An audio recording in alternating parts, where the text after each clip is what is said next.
Oh, quel beau jour, Sauveur fidèle, quand nous appuyons sur ton bras, dans la demeure paternelle, nous porterons nos pas. Le temps s'enfuit, l'heure s'écoule, qui sait si nous vivrons demain? Jésus est ici dans la foule, saisissez sa main. Oh, quel beau jour, Sauveur fidèle, quand nous appuyons sur ton bras, dans la demeure paternelle, nous porterons nos pas. Amen. Vous pouvez vous asseoir. On va voir quelques annonces.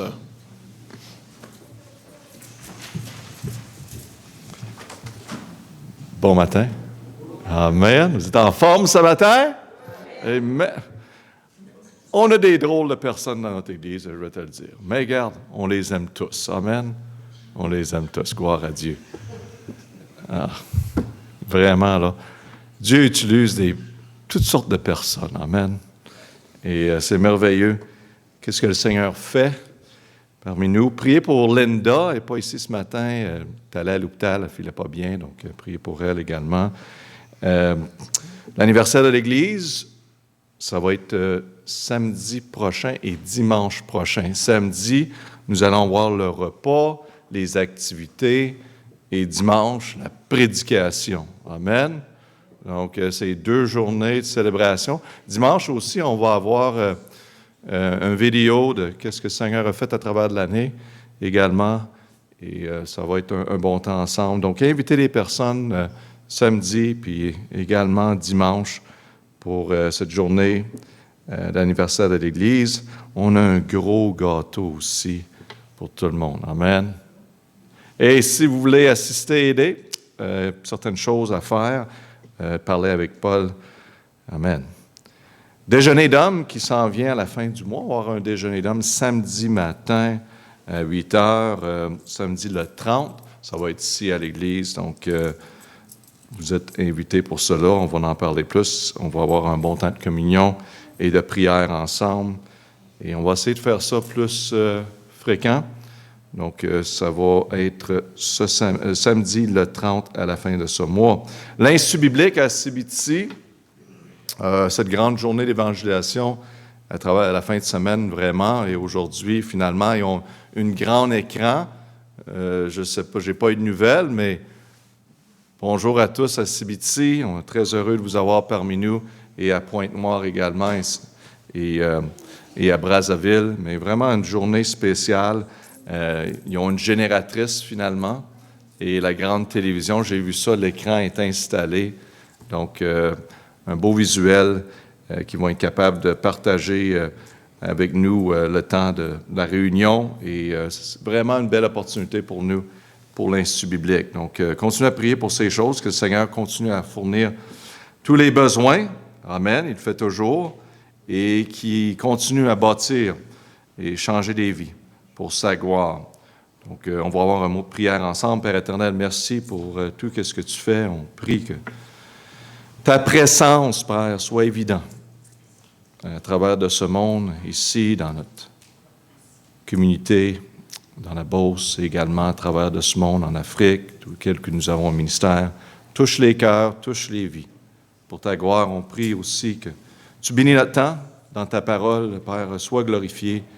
Aussi, donne la force, grâce à Linda aussi, à l'hôpital, aide-la, et à quelques autres qui sont malades dans ces temps-ci. On prie pour eux, donne la force qu'ils ont besoin. Bénis notre temps. Ensemble, on prie au nom de Jésus. Amen. Amen.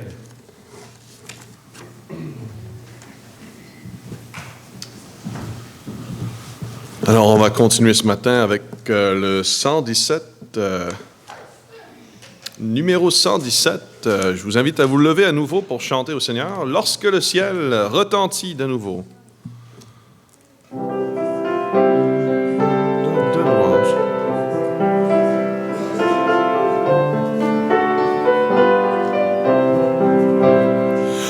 Lorsque le ciel retentit de louanges et qu'ici-bas régnait la sombre nuit, Jésus naquit plus humble que les anges.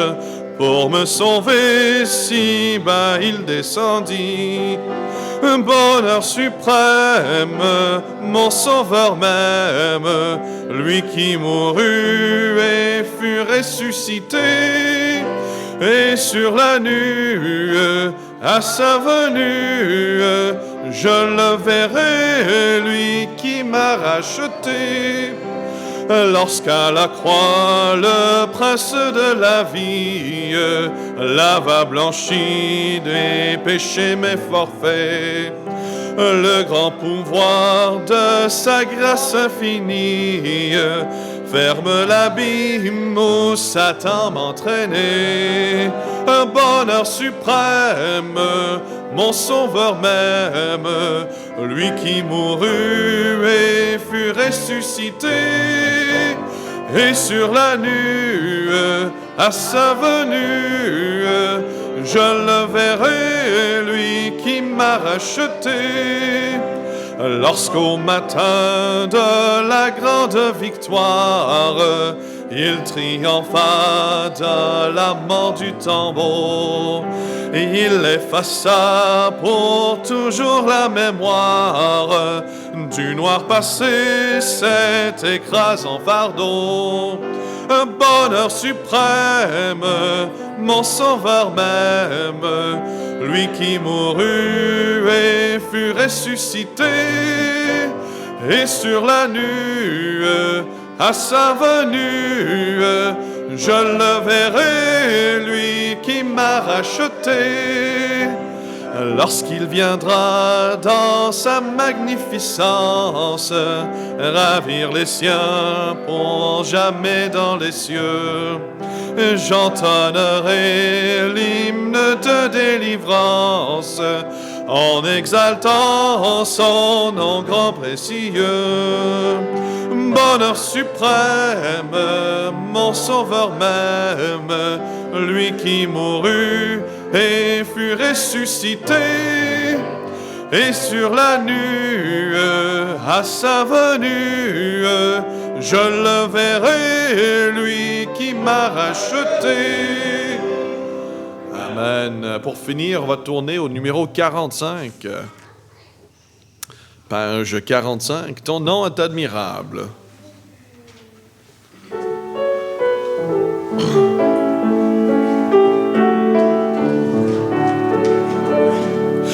Ton nom, Seigneur Jésus, est admirable. Ton nom surpasse tout autre nom. Tu es le roi des rois, le Seigneur des seigneurs. Ton nom surpasse tout autre nom. Amen. Vous pouvez vous asseoir.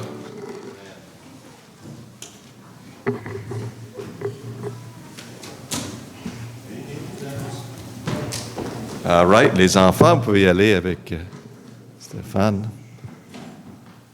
Amen. Regardez ensemble dans 2 Corinthiens, chapitre 2, verset 14. Je regarde Averti qui est là dans les airs, il a son téléphone, il est en train de communiquer en Afrique, il fait le son ici, il est là. Hein?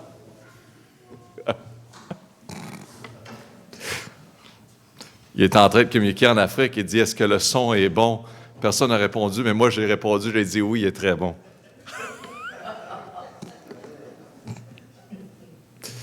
Amen. 2 Corinthiens, chapitre 2, verset 14. La Bible nous dit, « Or grâce soit rendue à Dieu, qui nous fait toujours triompher en Christ, et qui répand par nous l'odeur de sa connaissance en tout lieu. Le contexte ici, c'est que Paul visite les villes, la ville de Tréaus, car une porte était ouverte pour l'évangile de Jésus-Christ à sa ville.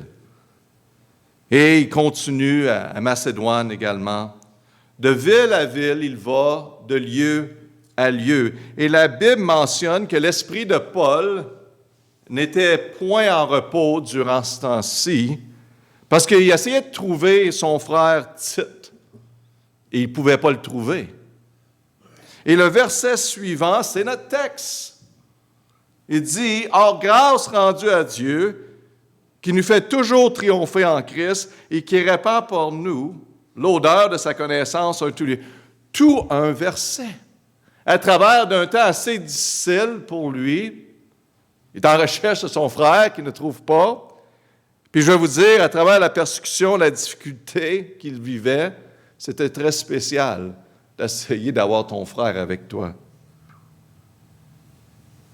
Dans ces versets, quelques mots ont attiré mon attention quand j'ai lu ce passage. En tout lieu. En tout lieu. Chaque fois, je continuais mon étude, puis ça revenait à en tout lieu. Pourquoi que le Seigneur a marqué cela? Le message ce matin, c'est en tout lieu. En tout lieu. On va prier. Père éternel, je te remercie pour cette opportunité de partager ensemble la parole de Dieu. Père, on est tous des étudiants. On veut tous apprendre de notre Maître. Enseigne-nous. Qu'est-ce que tu as pour nous aujourd'hui? On a besoin, Père, de réaliser que notre vie chrétienne, donner gloire à Dieu, c'est en tout lieu. Donc, Père, sois glorifié à travers de nos vies. On prie au nom de Jésus. Amen. Donc, lieu signifie un endroit. En tout lieu, en voulant dire en tout lieu, considère même les opportunités. Paul, en dessous de la direction du Saint-Esprit, précise comment un chrétien doit s'impliquer en tout lieu, en tout endroit. Un étudiant chinois a trouvé le Christ comme Seigneur et Sauveur et a planifié de se faire baptiser peu après sa graduation. Mais à sa surprise, il a gagné une bourse de 500 $ par année pendant 4 ans à l'Université de Hong Kong. Mais l'une des conditions était le gagnant doit être de la religion confucianiste. Pour un pauvre étudiant comme il était, la tentation de ne plus se faire baptiser était grande pour ce jeune homme. Mais il a résisté et s'est présenté au baptême au moment fixé. Et un de ses amis était là avec lui. Lui était de la religion confucianiste. Il était le suivant de la ligne pour la bourse. Donc, s'il disait non à la bourse, c'est son ami qui allait l'avoir. Et son ami qui était là, qui a témoigné le baptême, il était tellement impressionné que lui aussi a refusé, car il a dit, si être chrétien a tant de valeur pour mon ami, ça ne peut être moins de valeur pour moi. Je veux être un chrétien, il dit. Donc, il a confié le Christ comme sauveur et lui-même a été baptisé. Dans notre texte, comme on voit dans cette histoire, en tout lieu, en tout endroit, en toute situation, en toute opportunité, Dieu doit être glorifié à travers de ses serviteurs. En tout lieu. Ça veut dire à l'université, à l'hôpital, en tout lieu, à notre foyer, au travail, à l'église, au volant, au restaurant, à les réunions de famille, dans la forêt, en tout lieu.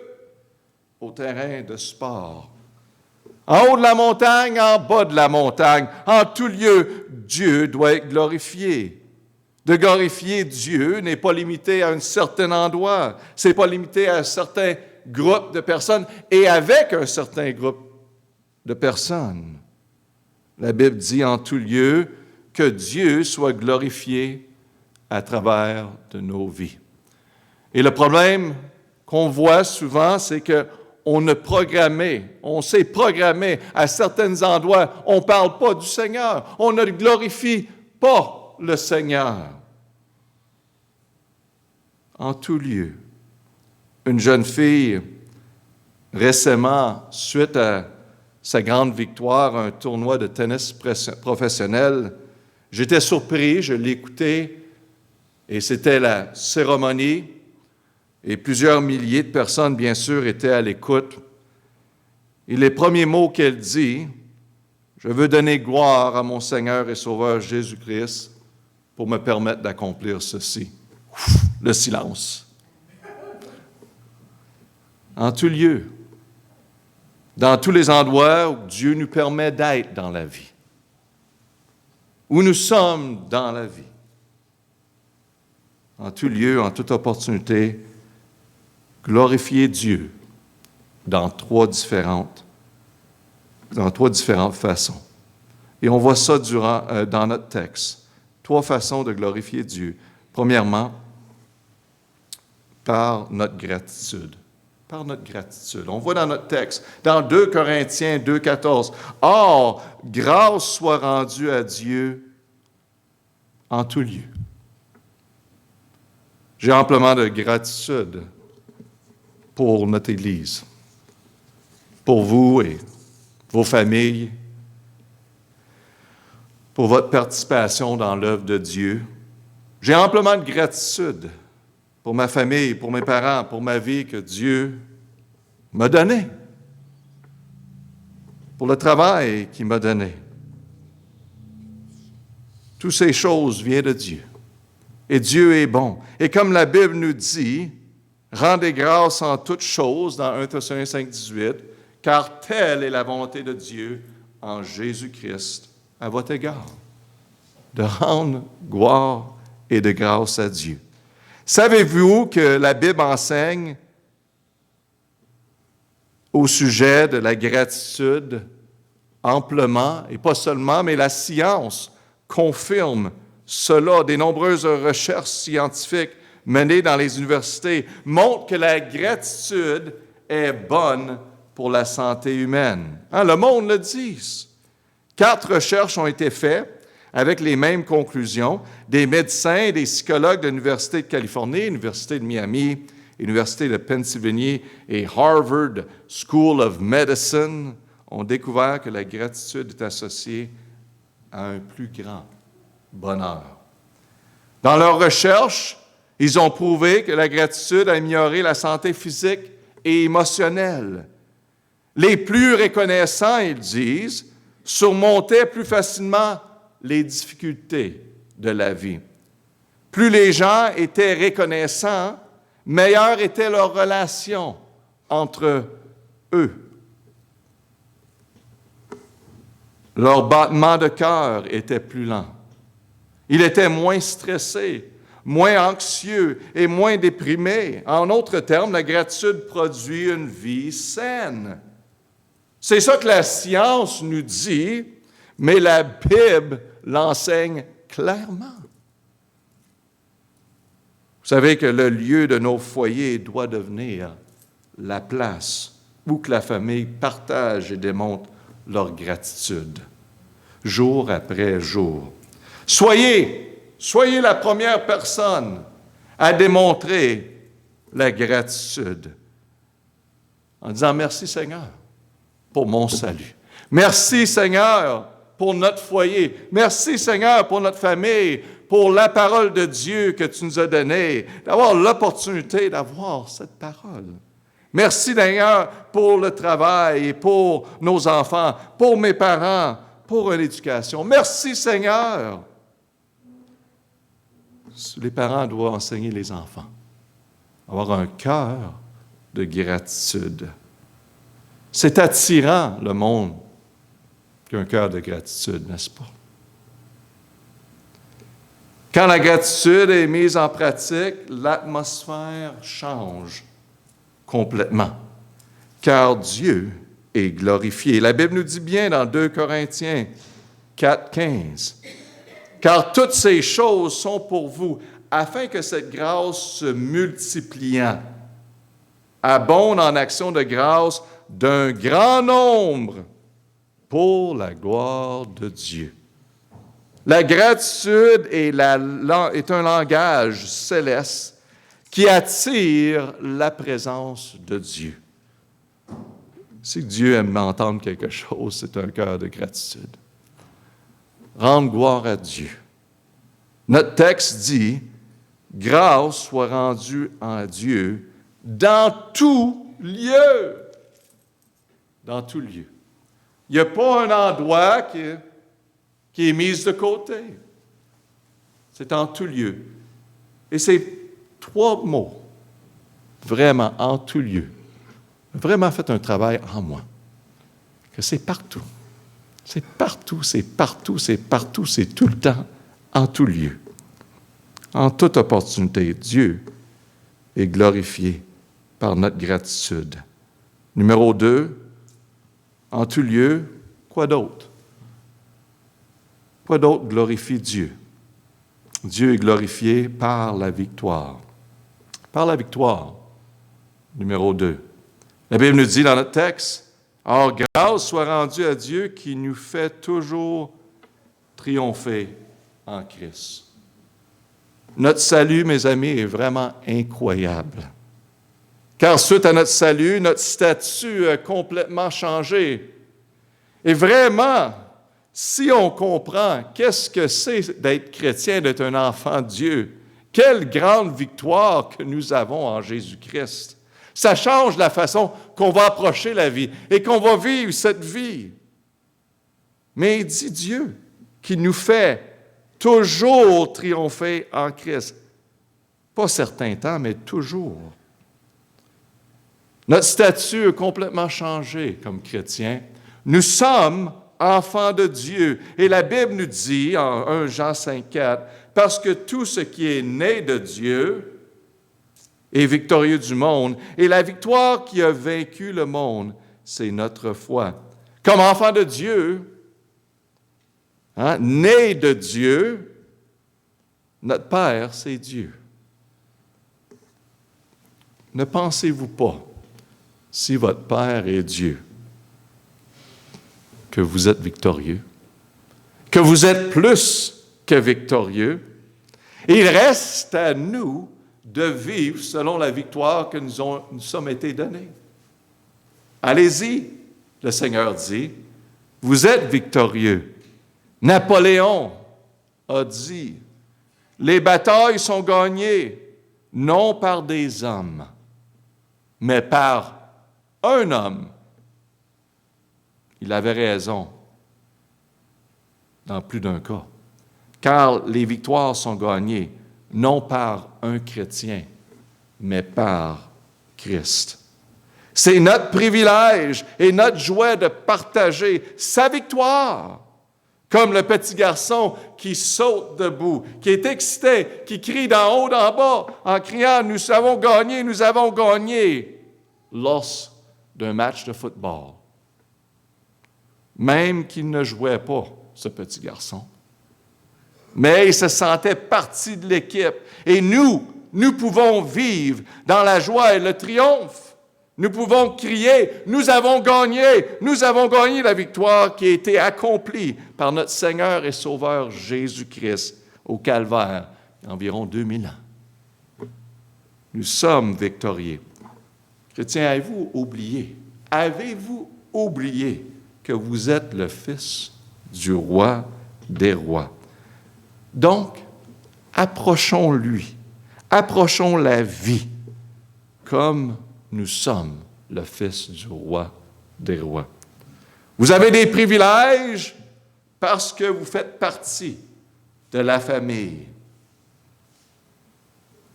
Mon père était docteur, bien sûr, et comme enfant, je me rappelle prendre le privilège que mon père était docteur et je rentrais dans la clinique. Puis, il n'était pas à son bureau, mais il y avait un beau bureau, gros bureau. Et moi, qu'est-ce que j'allais faire? J'allais m'asseoir direct sur le bureau. Hein?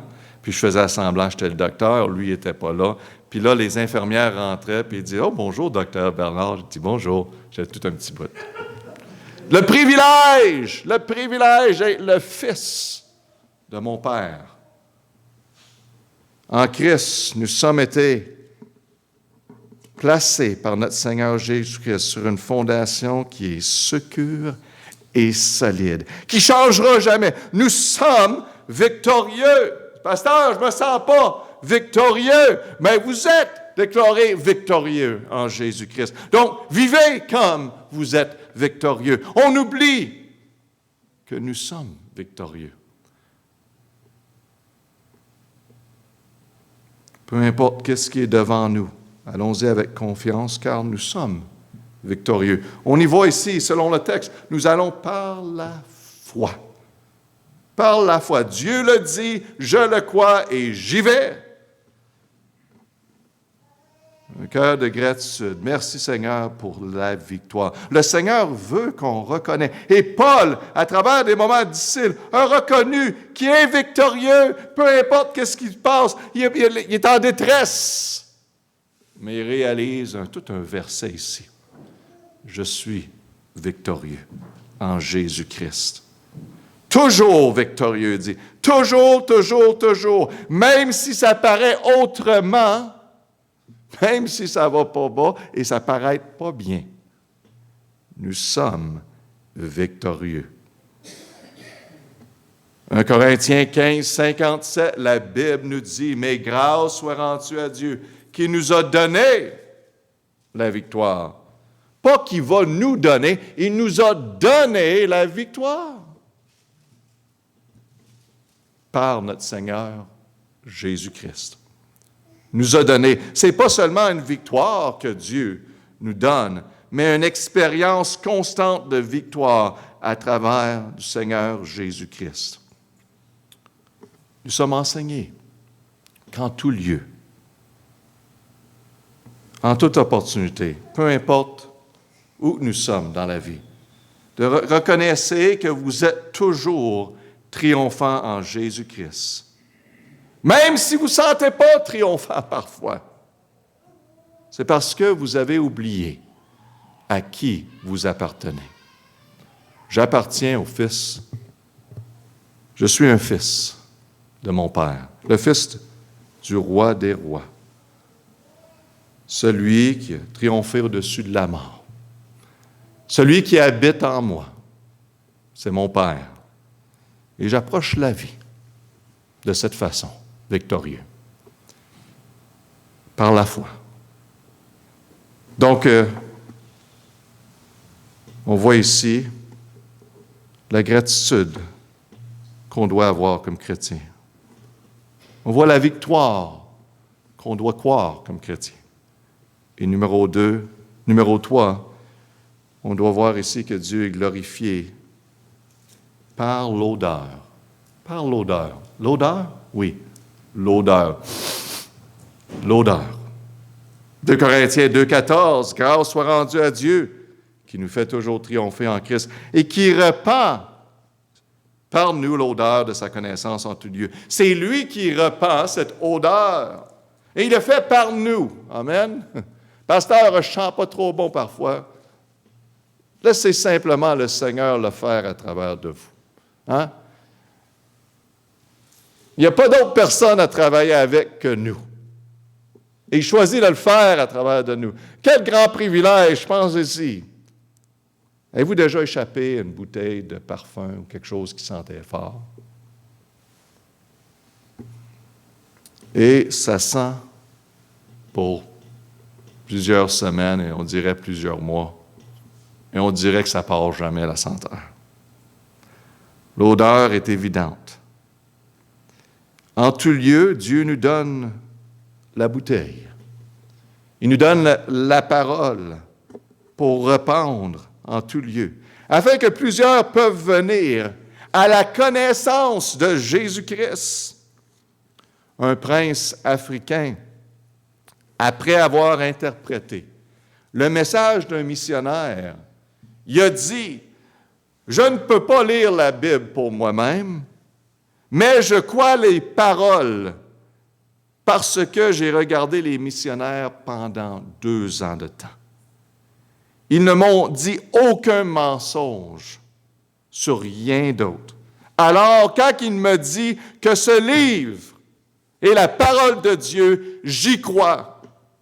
Je crois que Jésus est mort pour moi et je vais suivre Jésus avec ma vie. » Vous savez, ceci est le résultat de répandre l'odeur de sa connaissance. Les missionnaires avaient à cœur de répandre l'odeur, de la connaissance. Quelle odeur! Oh, on peut la sentir.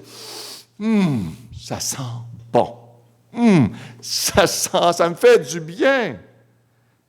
Et verset 15, le prochain verset. « Car nous sommes la bonne odeur de Christ devant Dieu, pour ceux qui sont sauvés et pour ceux qui périssent. » Mes frères, mes sœurs, voyez-vous votre engagement et la responsabilité que Dieu vous donne de répandre la bonne odeur. Le message de l'Évangile, Dieu utilise son peuple. Pour ceux qui sont sauvés, ça encourage les autres. Pensez-vous que Paul, à travers de ces missions-là, d'une place à l'autre, encourageait les autres frères et sœurs? Absolument. Et pas seulement pour ceux qui sont sauvés, mais pour ceux qui périssent, les encourager de venir à Jésus-Christ. La senteur était tellement bonne, comme ce missionnaire comme cet homme voyait les missionnaires. Il disait, « Wow, il y a quelque chose de spécial que je sens à propos d'eux. »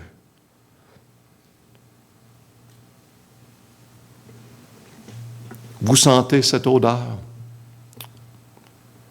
Ici, en Afrique, vous sentez cette odeur? Peut-être vous êtes entouré de chrétiens, peut-être c'est nouveau pour vous, mais une nouvelle odeur. Et ça sent bon. Ça semble être la vérité. Et vous êtes intéressé de plus en plus vers Dieu et sa parole. Ceci est la bonté de notre Dieu, qui répand son odeur à travers de ses enfants, afin que vous venez à Christ, afin que vous, chrétiens, soient encouragés, afin que ceux que vous êtes perdus sans Christ, venez à Jésus-Christ. Parce que vous voyez que l'odeur est bonne. Elle vous amène à la parole de Dieu, à la vérité. En tout lieu, on doit répandre l'odeur de la connaissance. Et cela est fait par nous. J'ai bien aimé ça. Par nous. Et quand ça dit pour nous, par nous, c'est nous tous. C'est Dieu qui répand en utilisant chacun de nos vies. Je vais vous dire quelque chose. Notre vie est très significante. Peu importe où nous sommes, qu'est-ce que nous faisons dans la vie, toutes ces choses-là sont secondaires. Ceci est primaire pour nous. Et ceci, de répandre cette odeur, cette bonne nouvelle de Jésus-Christ, la connaissance de Jésus-Christ, on peut faire en tout temps, en tout lieu, en tout endroit. Au magasin, en tout lieu. Vous êtes la bonne odeur comme chrétien. Peut-être dire à quelqu'un, « Bonjour, est-ce que je peux vous aider avec cela? » « Ah non, vous en premier, allez-y. Non, c'est correct. Allez-y en premier. » Hein? « Oh non, pasteur, tu sais, moi je suis chrétien pour un certain temps durant la journée. » En tout lieu. En tout lieu. Dans l'autobus, quand tout le monde se pousse et dit « Non, c'est mon tour! » En tout lieu. Est-ce que je peux vous aider avec ça? Ou que tout le monde pense à eux-mêmes? Je peux vous aider. Hey, comment ça va? Hey, merci de m'aider. Après ça, comment ça va? Je peux-tu prier pour vous? Je vous invite à venir à l'Église. Je ne sais pas. Je sais qu'on est une bonne odeur. C'est ça que j'ai. Et on doit la répandre. Donc, demandez au Seigneur de vous aider, donner sagesse, donner les opportunités. Et peut-être checker en dessous des bras, hein? Non. Ne manquez pas le point. Vous êtes une bonne odeur. En tout lieu, c'est simple, Dieu doit être glorifié. Par notre texte, la gratitude, par la victoire. Les chrétiens vivent avec cette victoire qu'ils ont, qui approche la vie victorieuse, et par l'odeur. Que le Seigneur nous aide à le glorifier de cette façon. On va prier. Père éternel, je te remercie pour ce principe qui est très simple ce matin et très puissant. En tout lieu, Père, comme chrétien, on doit démontrer la gratitude. On doit démontrer, Père, qu'est-ce que c'est de vivre victorieux. Également de répandre cette odeur, la connaissance de Jésus-Christ. Père, fais un travail en nous. Utilise nos vies pour ta gloire et mette ces principes en pratique dans nos vies pour ta gloire. Qu'on puisse, à travers de notre semaine, l'appliquer en tout lieu. On prie au nom de Jésus. Amen. Le piano va jouer. Prenons un moment avec le Seigneur. Seigneur, parlez à vos cœurs. Ce pasteur, j'étais à l'écoute et je vois que le Seigneur est en train d'envoyer son odeur vers moi. Je ne suis pas un chrétien, mais je désire devenir chrétien. Je vous encourage aujourd'hui, si c'est vous, de venir à Jésus-Christ, de venir m'en parler ou parler à un des leaders qui sont là. Comment que je peux avoir la vie éternelle? Je veux ce Seigneur Jésus-Christ dans ma vie. Les chrétiens, allons-y. Glorifiez Dieu au travers de votre cœur de gratitude. Que les foyers soient pleins de gratitude. Qu'à travers de votre vie, vous marchez avec un cœur de gratitude. Vous démontrez qu'est-ce que c'est d'être victorieux comme chrétien. Croire à Dieu, je suis sauvé. Ah oui, les choses parfois ne vont pas bien, mais gloire à Dieu, nous sommes sauvés. Je suis un enfant de Dieu. Je suis le fils du roi des rois. Gloire à Dieu pour cela.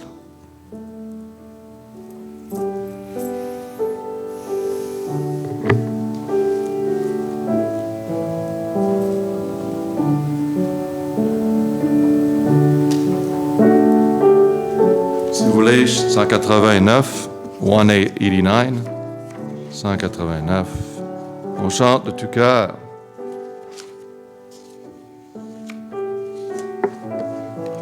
Gloire à Dieu.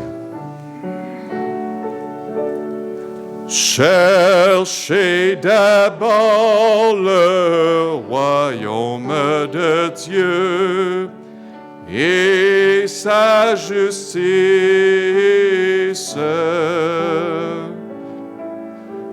et toutes ces choses vous seront données en plus. Alléluia, alléluia. Le deuxième, l'homme ne vivra pas de pain seulement, mais de toute parole qui sortent de la bouche de Dieu. Alléluia. Alléluia. Amen, amen, amen. Cœur de gratitude, victorieux. Foncez par en avant, les amis. Et répandre cette odeur. Amen. Amen. Vous sentez bon, mes amis. Vous sentez bon. Gloire à Dieu. Passez une belle journée. Et n'oubliez pas, la semaine prochaine, d'inviter les personnes, samedi, dimanche. Samedi, on a l'anniversaire de l'Église, également dimanche. Et on va avoir le repas samedi, les activités familiales et par la suite, la réunion dimanche avec une présentation qu'on va faire. Donc, on va avoir un bon temps du Seigneur. Passez une belle semaine. Amen. Le Seigneur vous bénisse. Bye bye.